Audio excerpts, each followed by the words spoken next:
From the fastest knockout of all time to a knockout in the very last second.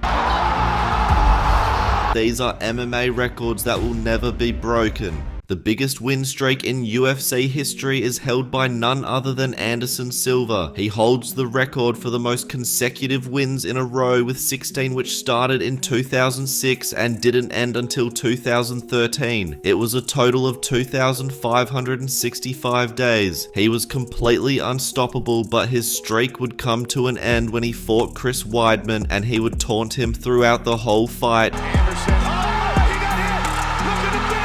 And it would backfire after Weidman brutally knocked him out to end the historic streak. Derek Lewis holds the record for the most knockouts in UFC history with 15. He is by far one of the most entertaining fighters to watch in the UFC. No Derek Lewis fight is boring. And the most consecutive knockouts in a row is held by Chuck Liddell. He had 7 knockouts in a row and is one of the hardest hitting fighters the UFC has ever seen. Conor McGregor is the most famous UFC fighter ever, and he has the top 5 highest pay-per-view sales in UFC history. At number 5 was UFC 246 with 1,350,000 pay-per-view buys when he beat Cowboy. At number 4 was UFC 257 with 1.6 million buys when McGregor was knocked out by Dustin Poirier.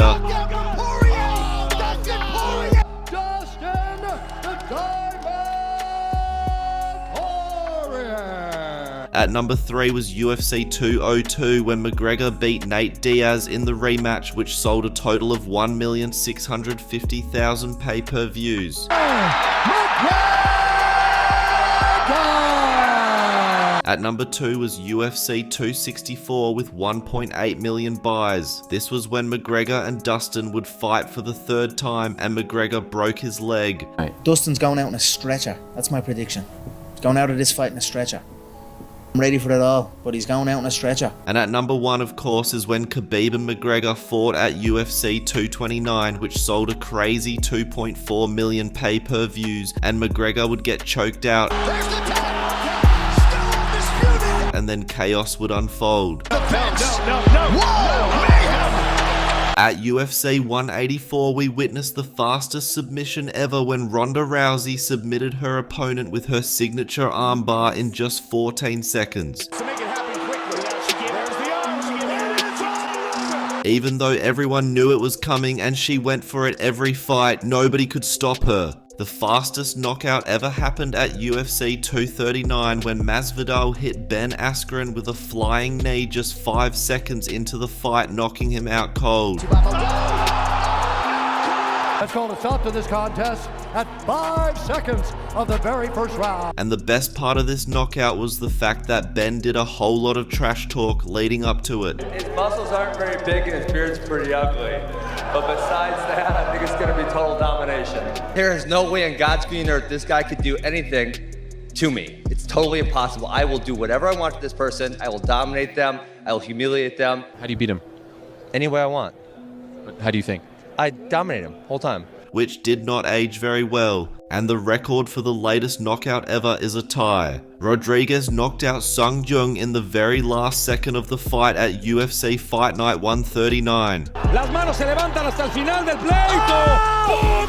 When the clock was at 4:59. At 4 minutes, 59 seconds of round number 5. Rodriguez knocked him out with one of the craziest elbows I've ever seen. And of course, Max Holloway knocked out Justin Gaethje at UFC 300 with 1 second left in the fight, which in my opinion is the greatest knockout in UFC history. Pointing at the center of the octagon with 10 seconds left to give Justin a chance to throw hands was the coldest shit I've ever seen in my entire life. Look at this. Holloway just told him, stand right here. And the latest ever submission happened at UFC 186 when Demetrius Johnson defended his title and got the submission by an armbar with only 1 second left. You can hear the buzzer go off as soon as he taps. Till the undisputed. Jay Ellis holds the record for the most professional MMA losses. He has a record of 16 wins and 110 losses, so he pretty much gets his ass kicked for a living. He is currently on a 10-fight losing streak. It's a done deal. 100 fights experience. This might be it. He's got him next. He tapped. That's it. Wow.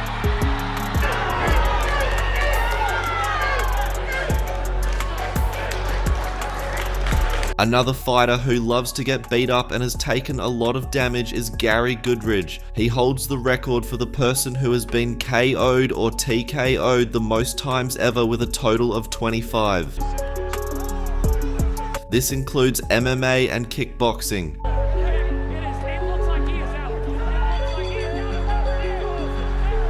Conor McGregor became the first fighter ever in the UFC to hold 2 belts at the same time.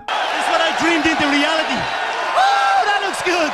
Oh, that looks good. God bless. He won his first belt in the featherweight division when he knocked out Aldo in just 13 seconds at UFC 194. Relax, smiling. Oh! And then while holding that belt, he then had a title shot in the lightweight division at UFC 205 where he KO'd Eddie Alvarez. Oh, he's done.